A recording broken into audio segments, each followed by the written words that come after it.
Sorry भाई, आज बहुत लेट हो गया। मैं बस बुखार की वजह से उठ नहीं पा रहा हूँ इस तरह से कल से। अभी भी मैं स्कूल गया नहीं हूँ, आज भी घर पे ही हूँ। तो बस सर अब 5 मिनट आप मुझे दीजिएगा, मैं शुरू करता हूँ पढ़ाना।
हाँ जी।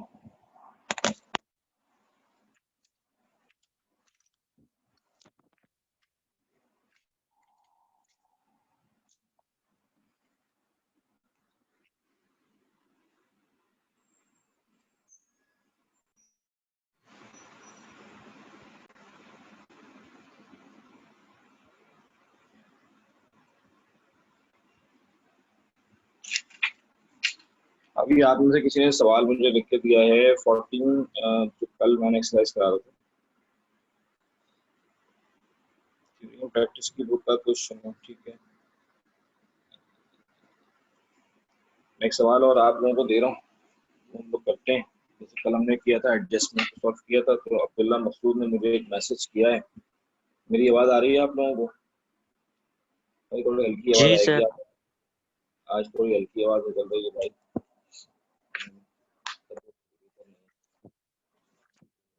मैं निकाल रहा हूँ तो आप।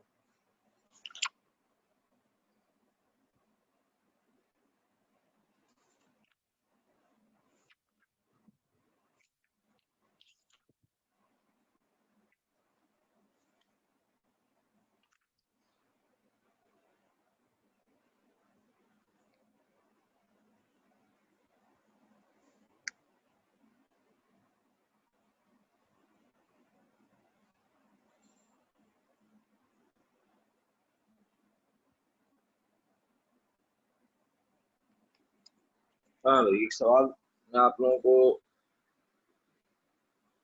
ये सवाल है, अब्दुल्ला मकसूद ने मुझे एक सवाल कहा है, शायद यही सवाल है, पता नहीं मुझे। माइकल वुड, ट्रेडर वाला, 15.8 पे सवाल है। आई थिंक अब्दुल्ला मकसूद अगर हैं क्लास में तो सुन लें। इसमें आपको एडजस्टमेंट जो दी हुई हैं, वो एडजस्टमेंट में व्हाट्सएप कर दूं पहले, एक कोई और सवाल देख लें। नंबर 1, इन्वेंट्री आपको पता है, insurance $600 has been paid for the 12 month to 30th April 2017। ये प्रीपेड का केस है। Bad debts to be written off 600, provision for doubtful debts 2007, ये भी आपको पता हुआ है। नंबर 4, एडजस्टमेंट में शायद आपने अब्दुल्ला मसूद से पूछा है कि क्या करेंगे। Fixture are to be depreciated at 10% per annum on cost on 1 July, पहले आप ये देख लें कि इसका जो डेट क्लोजिंग है वो क्या है, December 31, 2006 है। तो अब यहाँ पर वो कह रहा है कि on 1 July some fixture costing $5,000 वो सोल्ड। आप 1 जुलाई को आप कुछ फिक्सचर 5,000 की कॉस्ट का बेच चुके हैं। However, this disposal has been correctly recorded in the account. अब वो आपने क्या करना है, जाहिर बात है 5,000 के डेप्रिसिएशन मतलब कॉस्ट में से माइनस कर देना है आपने, और फिर उसका डेप्रिसिएशन निकालना है। Motor vehicle are to be depreciated 20% per annum on written down value. The bank statement was received on 31st December 2006. It include an entry of $90 for bank charges. This item has not yet been entered in Woods books. तो अब आपके bank charges, आपके expenses हैं, उससे expenses increase हो जाएंगे $90 से, और बैंक अकाउंट डिक्रीज हो जाएगा $90 से। तो इसमें तो कोई मसला नहीं है, कोई एडजस्टमेंट में मेरे ख्याल में देख लो। यही वाला सवाल है ना? ठीक है अब्दुल्ला मसूद, इस सवाल को करते हैं फिर, जैसे हमने कल किया था। अच्छा है, दोबारा आपको ये सारी चीजें जो है क्लियर हो जाएंगी।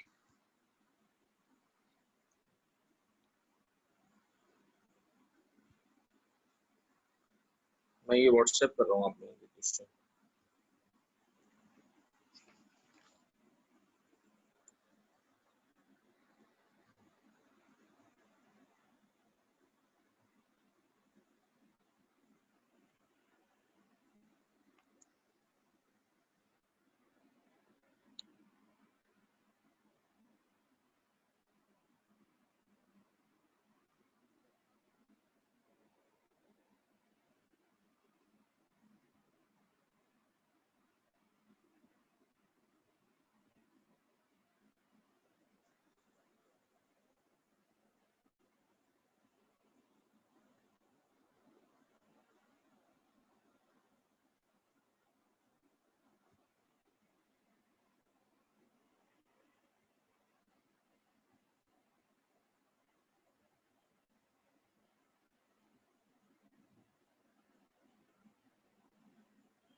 ये मैंने क्वेश्चन भेज दिया है।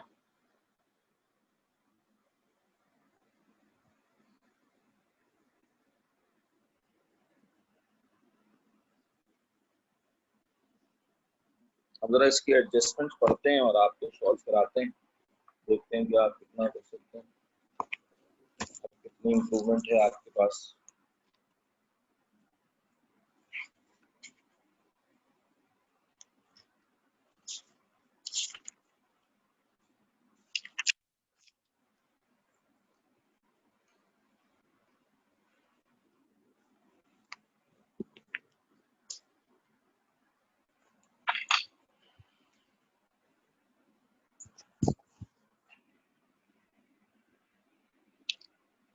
देखिए भाई, अब एडजस्टमेंट नंबर 1 जो है, मैं पूरा सवाल पढ़ चुका है, अब दोबारा बता रहा हूँ। एडजस्टमेंट नंबर 1 में तो आपकी इन्वेंट्री है, जैसे कल बताया था इसी तरह बता रहा हूँ। सॉरी, इन्वेंट्री जो क्लोजिंग है आपकी वो है 22,600। ये तो आपकी 22,600 की closing inventory cost of sale में चली जाएगी। नंबर 2, insurance $600 has been paid for the 12 month to 30th April 2007। और कीजिए आप, वो कह रहा है कि आपका जो इंश्योरेंस है वो आपका $600 का वो है जो आपने 12 महीने के लिए पे किया है, और वो 30th April 2007 को अगले साल के खत्म हो जाएगा। तो जरा गौर कीजिएगा, 600 का अमाउंट को आप कर दें 12 से डिवाइड, तो हर $50 हर महीने आपका जो है वो इंश्योरेंस होता है। अब उसमें से अगले साल के कितने महीने हैं? अगला साल शुरू हो जाता है जनवरी में, दिसंबर में साल खत्म हो जाता है इसमें। तो हमें जनवरी, फरवरी, मार्च, अप्रैल, इसका मतलब है 4 महीने का अमाउंट वो है जो कि आपका अगले साल का है, यानी कि 600 को डिवाइड कर देंगे अगर 12 से, तो ये 50 पर मंथ आ जाएगा, $50 पर मंथ। अब जनवरी 1 2007 से लेकर 30 अप्रैल 2007 तक ये अमाउंट बनेगा प्रीपेड, जो कि इसका मतलब है अगले साल के पैसे आपने दे दिए। तो प्रीपेड कितने महीने का बनेगा? जनवरी, फरवरी, मार्च, अप्रैल। तो इसका मतलब है $50 इंटू 4, तो $200 जो है वो आपके प्रीपेड अस्सलामुअलैकुम हो। सर। वालेकुम सलाम। तो ये $200 आपके प्रीपेड अमाउंट बन जाएगा। अब आपके पास जो भी ऊपर इंश्योरेंस दिया हुआ है, इंश्योरेंस आपको कितना दिया हुआ है जल्दी से देखें उस सवाल में। आपको इंश्योरेंस दिया हुआ है रेंट एंड इंश्योरेंस 9800।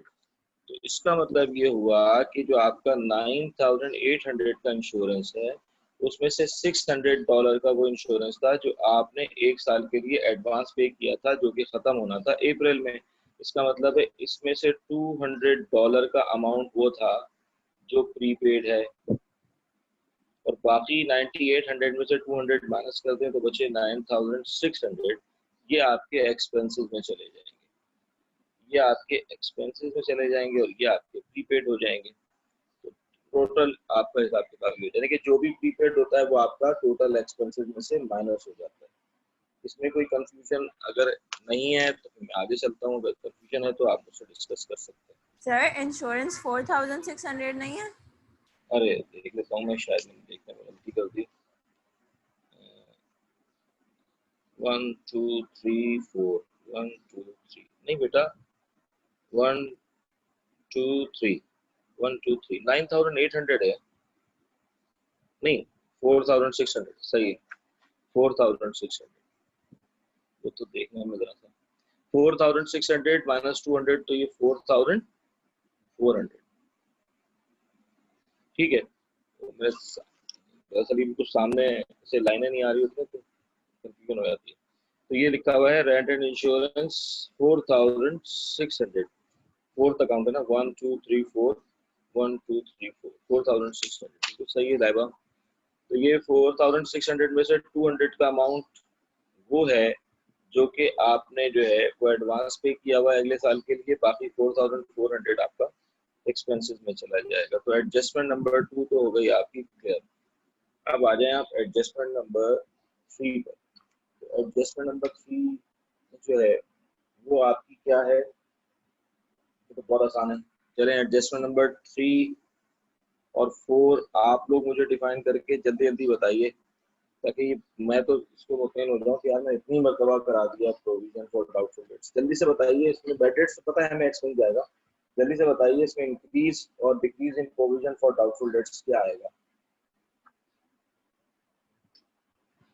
इसकी कैलकुलेशन करके बताइए। आपको सवाल दिया हुआ मैंने आपको।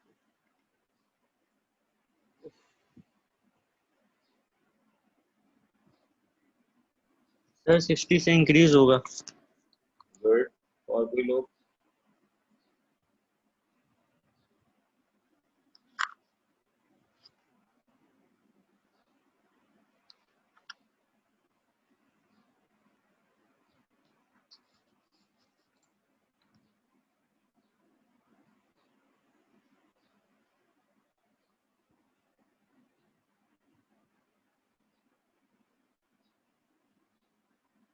हाँ जी,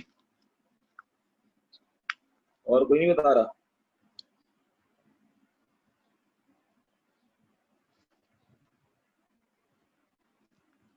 एक ही की आवाज आएगी।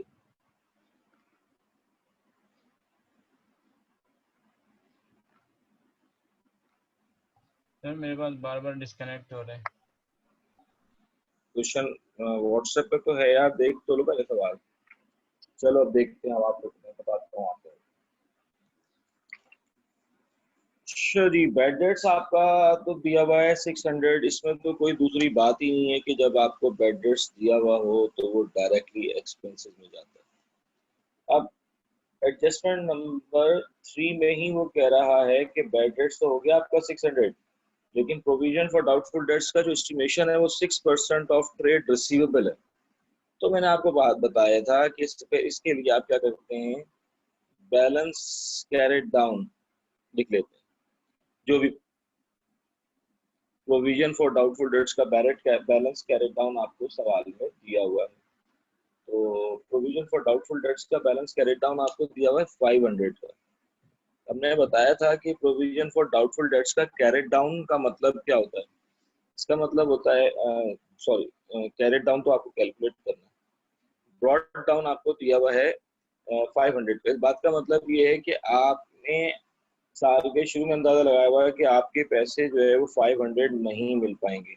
अब बैलेंस कैरेड डाउन का मतलब है कि इस साल का अंदाजा क्या है कि कितने पैसे आपको इस साल के एंड में नहीं मिल पाएंगे। तो पहले बैलेंस कैरेड डाउन हम कैलकुलेट कर लेते हैं। तो बैलेंस कैरेड डाउन कैलकुलेट करने का तरीका ये होता है कि जो भी हमारा ट्रेड रिसीवेबल होता है, जैसा कि इस सवाल में दिया हुआ है, आई थिंक 14,600, चेक कर लीजिएगा यार, मैं फिगर सही लिख रहा हूँ ना, क्योंकि वो सामने का मसला आता है।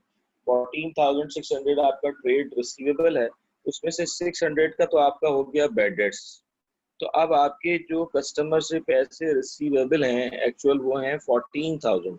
अब आपने एस्टिमेशन किया है कि इस साल इस 14,000 के 4% आपको नहीं मिल पाएंगे। तो 14,000 का 4% आप निकाल लीजिए, वो आएगा 560।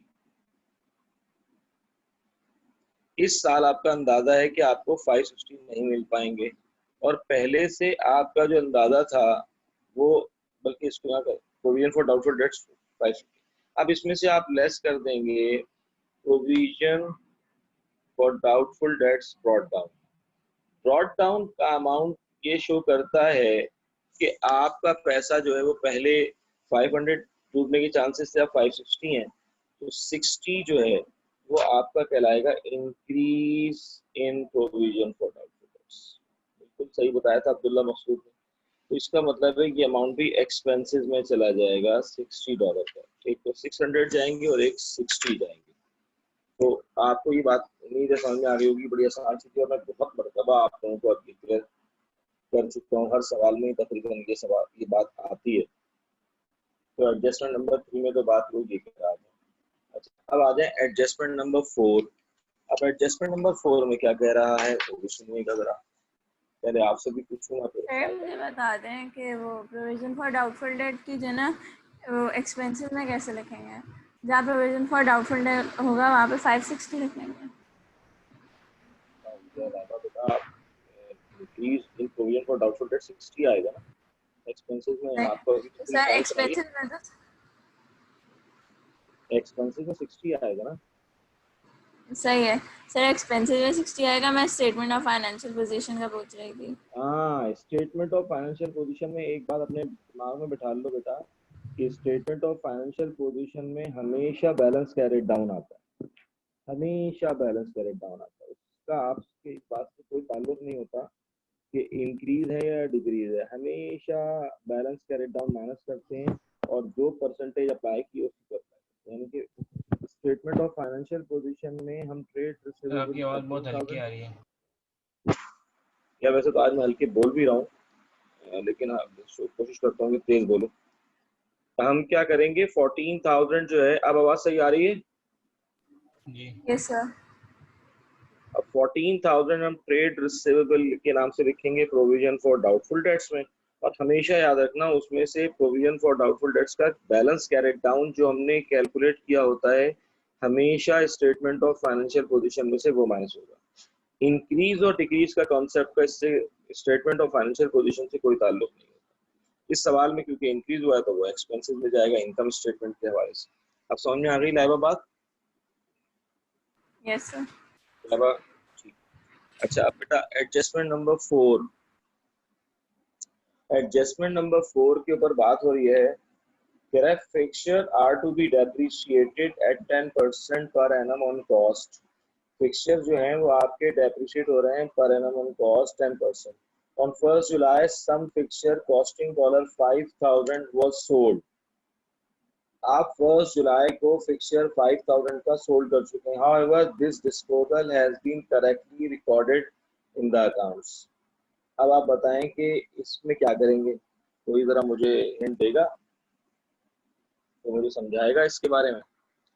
मुझे अब्दुल राफे, अब्दुल्ला मकसूद से उम्मीद होगी कि मुझे बताएंगे.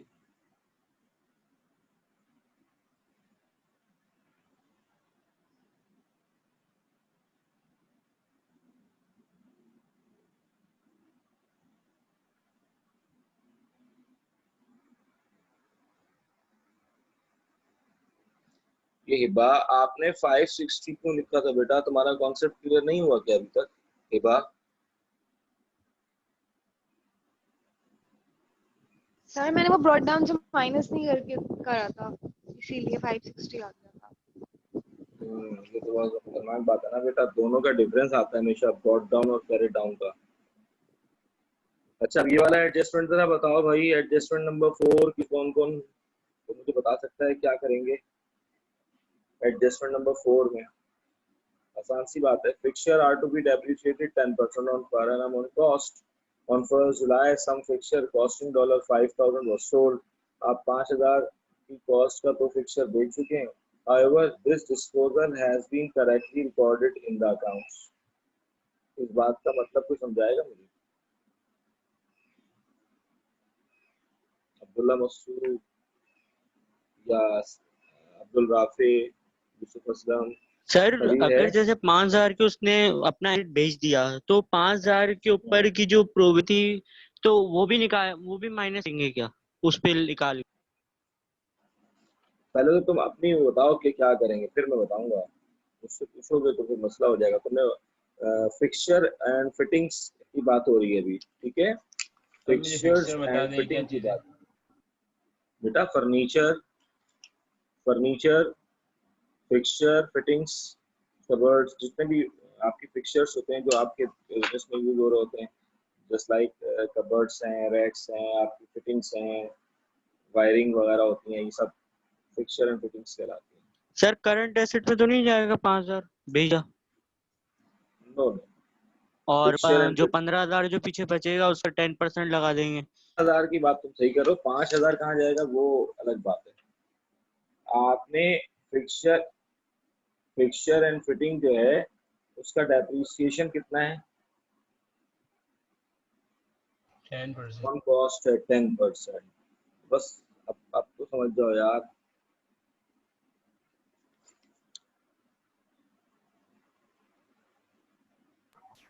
भाई फिक्सचर एंड फिटिंग्स भी लगेगा क्या? भाई फिक्सचर एंड फिटिंग ही के बारे में बात हो रही है बेटा. Fixture are to be depreciated 10% per annum on cost. On 1st July some fixture costing $5,000 was sold. However, the disposal has been correctly recorded in the accounts. क्या मतलब वो इस बात का?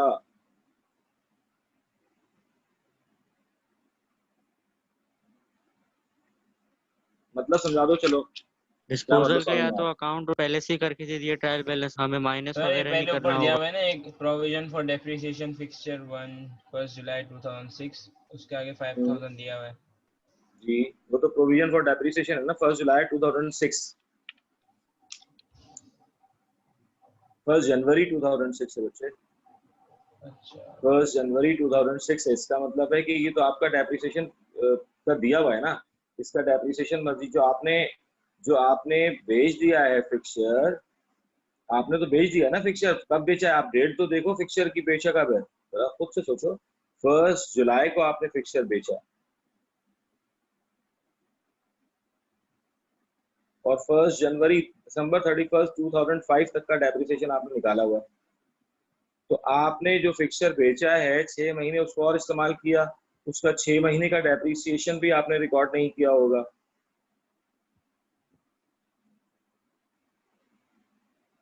आ रही मेरी बात समझ में? आपने तो 1st जुलाई को बेचा है ना. चलें जी, अब हम समझाते हैं आपको. और कोई कहना चाहता है अपनी कुछ राय से हमें उसका ठीक 15,000 के करना ऊपर या तो सर पूरा 10% लगेगा, 5,000 के ऊपर मल्टीप्लाई बाय 10% मल्टीप्लाई बाय 6/12। 100%। ये कौन बोल रहा है? अब्दुल्ला मकसूद बोल रहा है ये? सर मैंने मैं आपको आधा मैसेज किया, आपने देखा ही नहीं। हाँ हाँ जी देख रहा हूँ। सॉरी अब्दुल राफी, मैं तुम्हारा मैसेज देख रहा हूँ। 1750, 15,000 का 10% तो तुम सही पहुंचे हो, और बिल्कुल सही है, तुम भी यही कह रहे हो, बिल्कुल सही पहुंचे हैं आप दोनों भाई, शाबाश।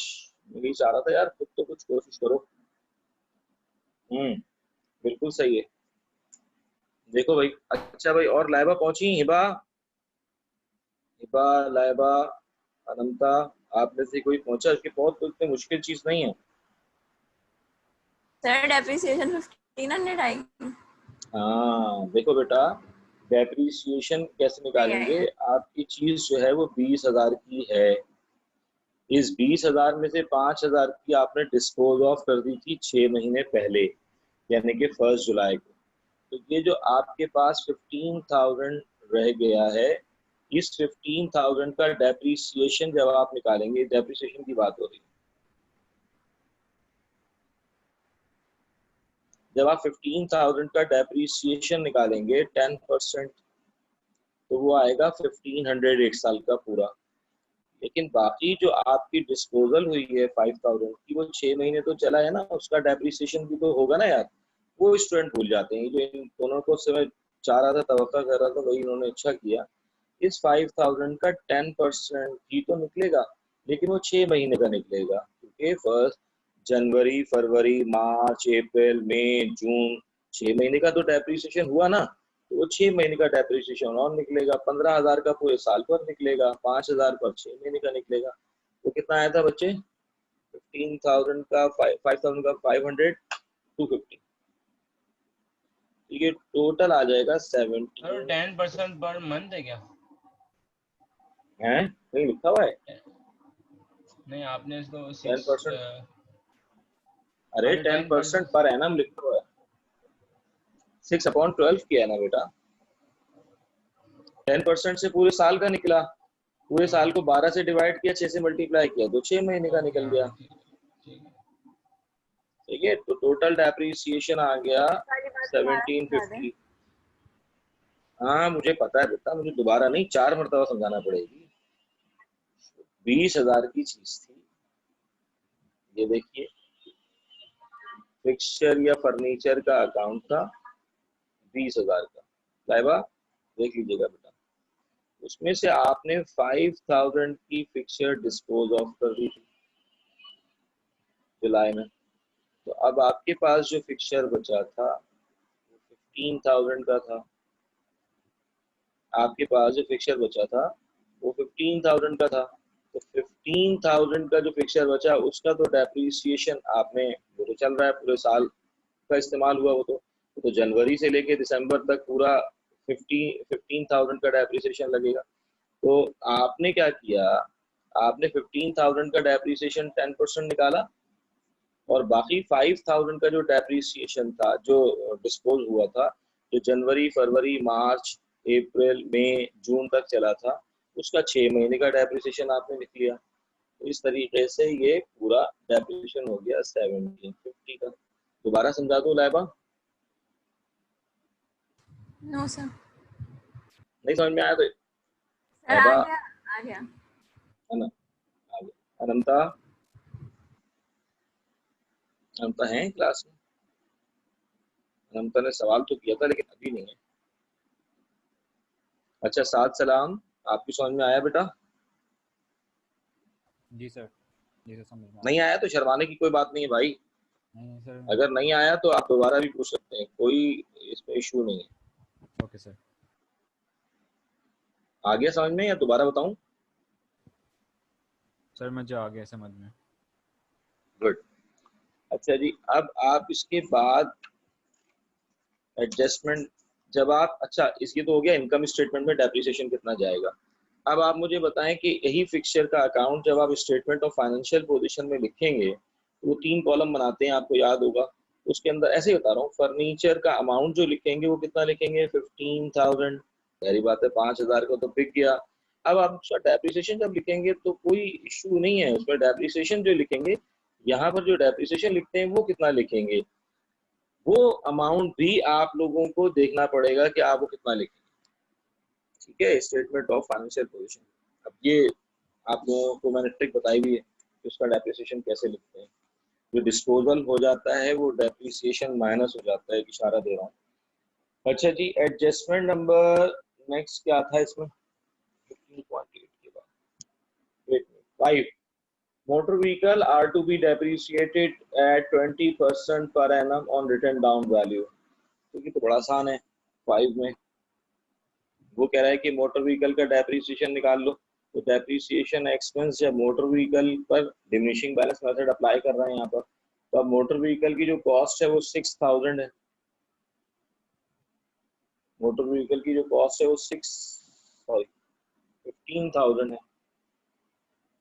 और उसका जो डेप्रिसिएशन दिया हुआ है वो 6000 है।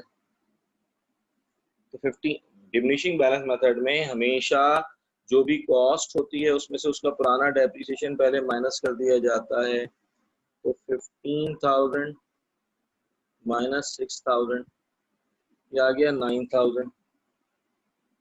इस 9000 का कितने परसेंट डेप्रिसिएशन निकालेंगे, आ गया वही सवाल, 20%।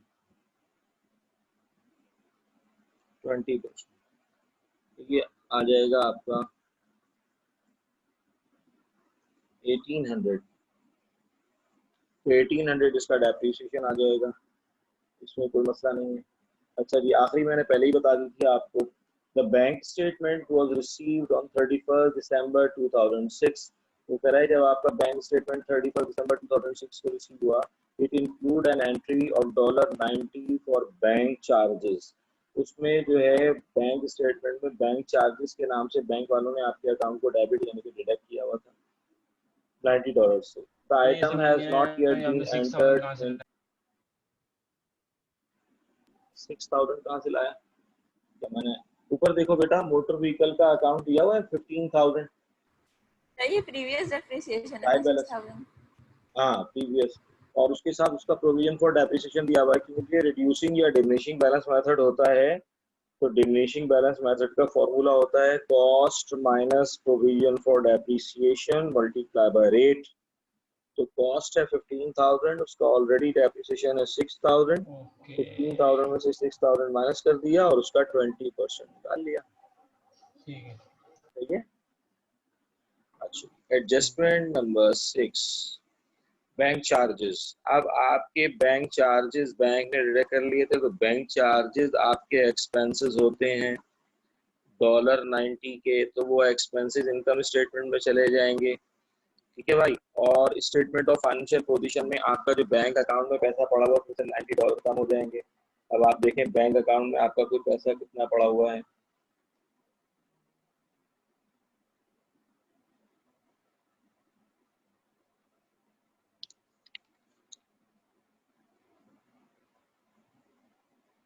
बैंक में पैसे पड़े हैं।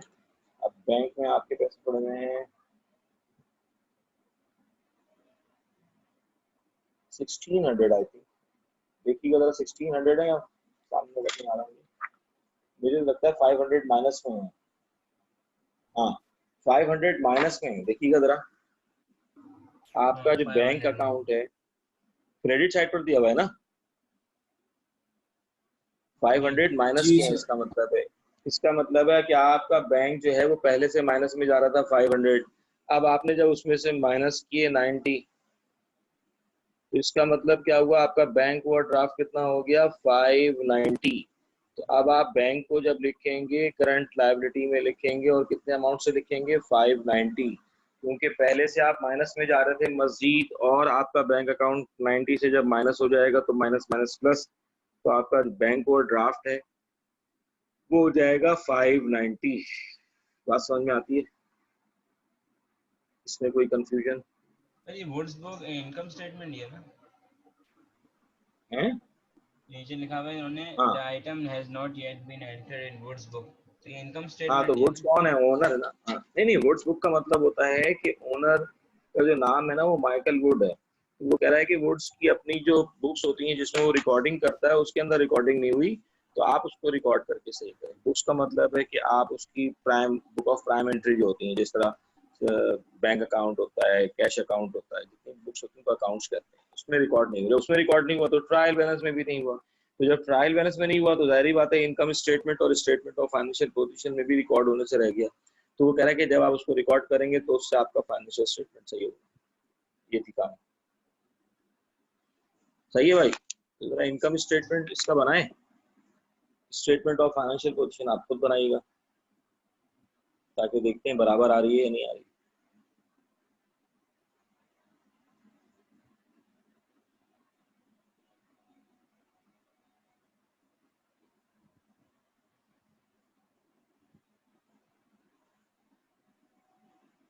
बहुत ज्यादा इसमें इतनी प्रैक्टिस करो कि इसमें माहिर हो जाओ। माहिर होने के लिए प्रैक्टिस करनी है। 3 कॉलम बना दी, चलो 2 ही कॉलम। सबसे पहले क्या लिखेंगे, सेल्स। आपको सवाल में सेल्स कितनी दी हुई है, 80,800। हम सारी एडजस्टमेंट पढ़ चुके हैं तो इसलिए हमें कोई परेशानी नहीं है। 80,800 माइनस रिटर्न्स। अब देखें रिटर्न्स आपको लिखी हुई हैं डेबिट में 800 और क्रेडिट में कोई नहीं है। तो जो रिटर्न्स डेबिट में होती हैं वो सेल्स रिटर्न होती हैं, रिटर्न इनवर्ड होती है।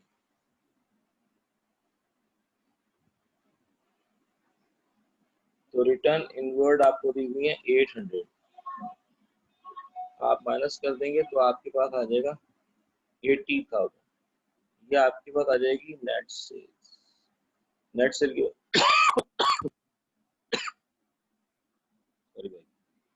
लेस कर देंगे इसमें से cost of sales. Cost of sales जब हम लेस करने के लिए निकालेंगे इन्वेंट्री ओपनिंग, आपको इन्वेंट्री ओपनिंग 18,900, तो आप लिखेंगे इन्वेंट्री ओपनिंग 18,900। उसमें आप परचेजेस को कर देंगे ऐड। अब आपकी जो परचेजेस है वो आपको दी हुई है 39,700। फिर आप देखेंगे कोई यार कैरेज इनवर्ड वगैरह है तो हमने देखा जनरल एक्सपेंस कमीशन 15% वगैरह वगैरह वगैरह नहीं। अच्छा जी, उसके बाद परचेज रिटर्न तो है ही नहीं क्योंकि रिटर्न में सिर्फ डेबिट में अमाउंट दिया हुआ है। तो अब आपके पास इन्वेंट्री ओपनिंग में परचेजेस में ना कैरेज इनवर्ड ऐड करने के लिए है ना परचेज रिटर्न लेस करने के लिए। तो अब आखिरी आपके पास बचता है इन्वेंट्री क्लोजिंग। तो इन्वेंट्री क्लोज, अब आपके पास जो इन्वेंट्री क्लोजिंग है वो आपको पता है कि एडजस्टमेंट में होती है, वो है 22,600। तो हम 22,600 की इन्वेंट्री क्लोजिंग कर देंगे माइनस, ये आ जाएगा 18,900 प्लस 39,700 माइनस 22,600, ये आपका आ गया 36,000। ये आपकी कॉस्ट ऑफ सेल आ गई 36,000। 80,000 में से 36,000 माइनस कर दें, ये आ जाएंगे 44,000 आपका ग्रॉस प्रॉफिट।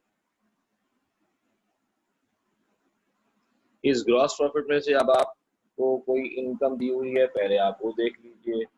कोई इनकम शिनकम दी हुई है, कमीशन का अकाउंट नजर आ रहा है मुझे क्रेडिट साइड पर। एक तो वो दी हुई है इनकम आपको, एडजस्टमेंट कुछ नहीं था, और आपको इनकम में डिस्काउंट कुछ नहीं दिए हुए, तो डिस्काउंट नहीं है, डिस्काउंट रिसीव वगैरह कुछ नहीं। आपको सिर्फ एक अकाउंट दिया हुआ है कमीशन का जो कि क्रेडिट साइड पर है, तो हम ऐड कर लेंगे अदर इनकम में कमीशन डायरेक्ट 600, क्योंकि इसके मुताबिक एडजस्टमेंट में कुछ भी नहीं किया हुआ था, तो ये आ जाएगा 44,600।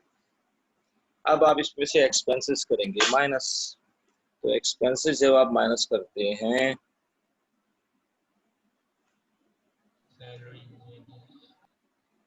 लेस एक्सपेंसेस, अब देखें कौन कौन से एक्सपेंसेस आएंगे, जरा एक्सपेंसेस की नजर डालते हैं। तो ट्रायल बैलेंस में लिखा हुआ है पहला अकाउंट परचेजेस एंड सेल्स, फिर रिटर्न, फिर लिखा हुआ है सैलरीज एंड वेजेस। बिल्कुल सैलरीज एंड वेजेस आपके एक्सपेंसेस होते हैं। अब हमें पता होना चाहिए कि सैलरीज एंड वेजेस से मुताल्लिक एडजस्टमेंट में कोई अकाउंट दिया हुआ है, तो हमने कोई पढ़ा तो था सैलरीज एंड वेजेस से मुताल्लिक कुछ, तो इंश्योरेंस पढ़ा था, सैलरीज एंड वेजेस से मुताल्लिक कोई बात नहीं थी।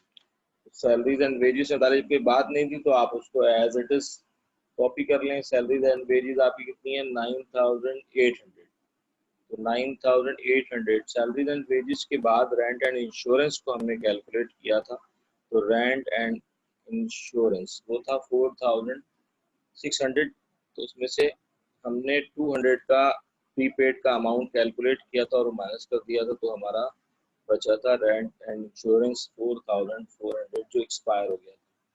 जर्नल एक्सपेंस से मुतालिक कोई इंफॉर्मेशन नहीं थी, आई थिंक जनरल एक्सपेंस से मुतालिक कोई इंफॉर्मेशन नहीं थी, तो जनरल एक्सपेंसेस भी एज इट इज आ जाएंगे। जनरल एक्सपेंस कितने हमारे 3800। जनरल एक्सपेंसेस के बाद कमीशन इनकम में चला गया था। Loss on disposal on vehicles, loss on disposal आपके एक्सपेंसेस होते हैं, तो लॉस ऑन डिस्पोजल है आपका 400। व्हीकल आपने डिस्पोज ऑफ किया होगा उसका लॉस हुआ था। फिक्सचर एंड फिटिंग आपके एसेट्स होते हैं, ये नहीं जाएंगे। उसके बाद उसका प्रोविजन भी नहीं जाएगा, मोटर व्हीकल भी नहीं जाएगा, प्रोविजन नहीं जाएगा, कैपिटल नहीं जाएगा, ड्राइंग जाएगा, बैंक बैलेंस नहीं जाएगा, कैश, सब अब स्टेटमेंट ऑफ फाइनेंशियल पोजीशन की चीजें। अब ये तो सब देखिए, अब हम देखेंगे कि हमने एडजस्टमेंट में से कौन कौन से एक्सपेंसेस निकाले थे जो ऊपर ट्रायल बैलेंस में नहीं है। तो एडजस्टमेंट नंबर 2 था इंश्योरेंस, हमने क्लियर कर दिया था। एडजस्टमेंट नंबर 3 था बेड डेट्स, तो वो बेड डेट्स 600 था और उसका इंक्रीज आ रहा था इन प्रोविजन फॉर डाउटफुल डेट 60। ये हमने कैलकुलेट करके बताया था आपको, increase in provision for doubtful debt. तो एडजस्टमेंट नंबर 4 तक हम 3 तक पहुंच गए। फिर 4 में हमने कहा कि डेप्रिसिएशन हुआ था, हमें वो जो डिस्पोजल हमने किया था वो भी क्लियर हो गया। अच्छा जी,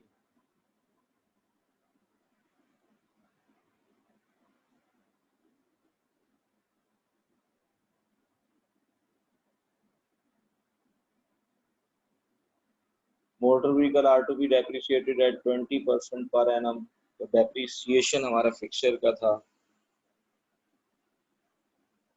1750 हो जाएगा 1750 डेप्रिसिएशन 1750। इसके बाद हमारा जो डेप्रिसिएशन निकाला था हमने, डेप्रिसिएशन ऑन मोटर व्हीकल 1800 का हमने निकाला था, ऊपर कैलकुलेट किया हुआ है।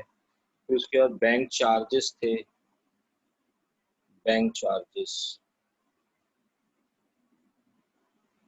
90 के। तो ये सारे हमारे एक्सपेंसेस फाइनल हो गए। जब हम इन एक्सपेंसेस को टोटल करेंगे तो पता चल जाएगा हमारा प्रॉफिट फॉर द ईयर कितना है। तो 9800 प्लस 4400 प्लस 3800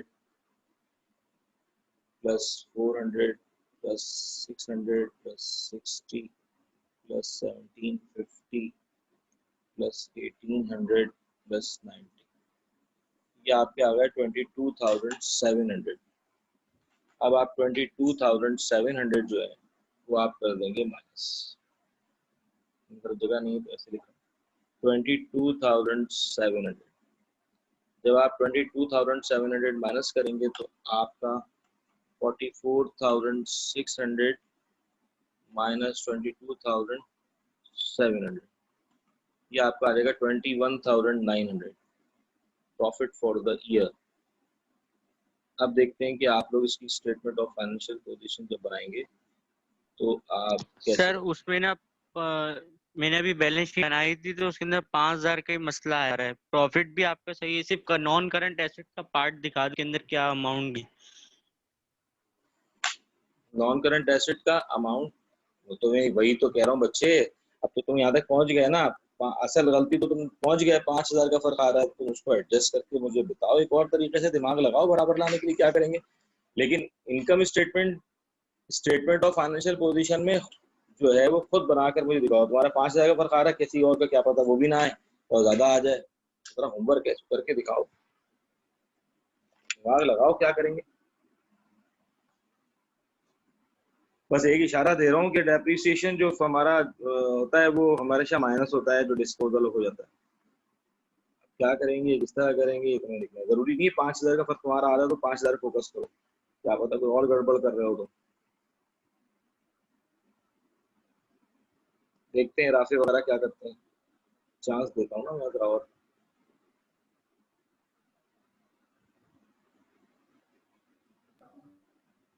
ठीक है रात वाली।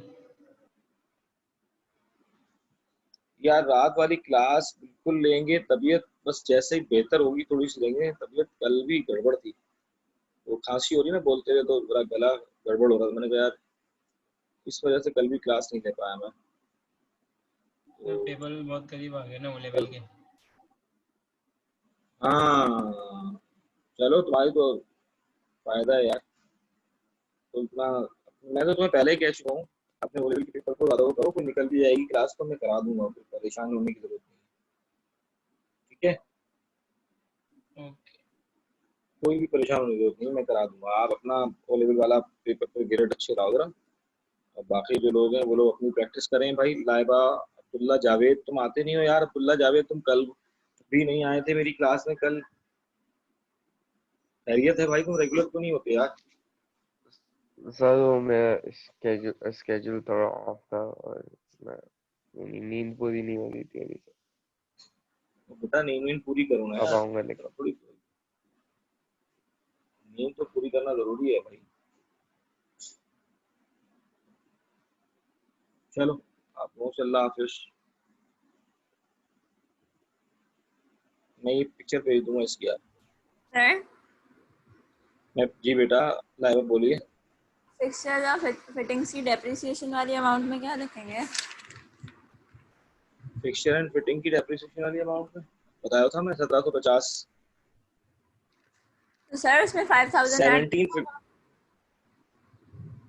वो तो वहां लिखेंगे ना, स्टेटमेंट ऑफ फाइनेंशियल पोजीशन की बात नहीं बेटा, सर उसकी करंट ईयर बात का जो नहीं। डेप्रिसिएशन होता। अच्छा स्टेटमेंट ऑफ फाइनेंशियल पोजीशन में मैं नहीं बताऊंगा, तो खुद चेक करो पहले। अब उसका तो मैं कोई भी किसी को अकाउंट नहीं बता रहा कि आपने क्या करना है, तो आप खुद करें। पूरी बैलेंस शीट जब बराबर ना आए तो उसको बराबर लाने की कोशिश करें, दिमाग लगाएं, फिर बताऊंगा। मैं ये कह रहा हूँ, अब्दुल्ला मकसूद भी तो यही पूछ रहा था मुझसे। मैंने इशारा दे दिया है, जो डिस्पोजल ऑफ डेप्रिसिएशन होता है वो हमेशा माइनस हो जाता है।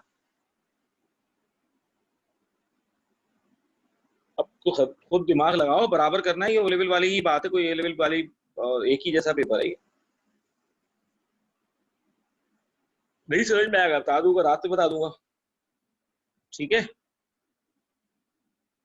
ठीक है सर। अल्लाह हाफिज।